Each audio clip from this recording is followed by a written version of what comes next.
தலைமைச் செயலகம் முன்னாடி 100க்கும் மேற்பட்டோர் ஆர்ப்பாட்டத்தில் ஈடுபட்டிருக்காங்க அப்படிங்கிற தகவல் வெளியாகிருக்கு. எதற்காக இந்த ஆர்ப்பாட்டம் என்பது தொடர்பான தகவலோடு செய்தியாளர் பாஸ்கரன் இணைந்திருக்கிறார். கேட்கலாம்.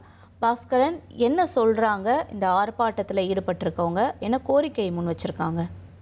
இந்த ஆர்ப்பாட்டத்தில் ஈடுபட்டு வரவங்க பெரியமேடு சாலையில பிளாட்ஃபார்ம்ல வசித்து வருவங்க அவங்க வீடு இல்லைங்கிற கோரிக்கையை முன்வைத்து தங்களுக்கு வீடு ஒதுக்கப்பட வேண்டும் அப்படிங்கிறத தமிழக முதலமைச்சரிடம் கோரிக்கை மனுவாக கொடுப்பதற்காக தலைமைச் செயலகத்துக்கு முன்பாக கூடிய ஆர்ப்பாட்டத்தில் ஈடுபட்டாங்க.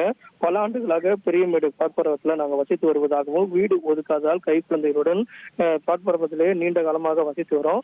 பல்வேறு கோரிக்கை மனுக்கள் கொடுக்கப்பட்டும் கடந்த சில நடவடிக்கை எடுக்கப்படாத காரணமாக தமிழக வெட்டுக்கழக ஆட்சி அமைந்த பிறகு தமிழக முதலமைச்சரிடம் சந்தித்து இந்த கோரிக்கை மனுவை கொடுப்பதற்குண்டான நடவடிக்கையில நாங்கள் ஈடுபடுவதற்காக வருகை தந்தோம். காவலர்கள் உள்ளே அவர்களை அனுமதிக்க விடப்படல. காரணம் என்னவென்றால் முதலமைச்சருடைய தனிப்பிரிவுல அந்த மனுக்களை கொடுத்தால் அது முதலமைச்சருடைய கவனத்துக்கு உடனடியாக செல்லும். ஆனா இருக்கக்கூடியவங்க எல்லாருமே தமிழக முதலமைச்சரை தான் நாங்கள் நேரில் சந்தித்து மனு கொடுப்போம் அப்படிங்கிறத தொடர்ந்து வலியுறுத்தி வராங்க. தற்போது இருக்கக்கூடிய சூழ்நிலையில அந்த ஆர்ப்பாட்டத்தில் ஈடுபட்டவர்களுக்கு பேச்சுவார்த்தை நடத்தி அவர்கள் அங்கிருந்து அப்புறப்படுத்தும் நடவடிக்கையில காவலர்கள் ஈடுபட்டு வராங்க. முதலமைச்சருடைய தனிப்பிரிவுல மனுக்கள் கொடுப்பதற்குண்டான நடவடிக்கையும் மேற்கொள்ளப்பட்டு வருகிறது. இருந்தபோதும் 100க்கும் மேற்பட்டோர் தலைமைச் செயலகத்துக்கு முன்பு போராட்டத்தில் ஆர்ப்பாட்டத்தில் ஈடுபட்டது சற்று நேரத்தில் பரபரப்பை ஏற்படுத்தி இருக்கிறது. இனி செல்லும் இடமெல்லாம் செய்தி. தந்தை டிவியின் வாட்ஸ்அப் சேனலை ஃபாலோ பண்ணினா செல்ல இருக்கும் இடமெல்லாம் செய்தி.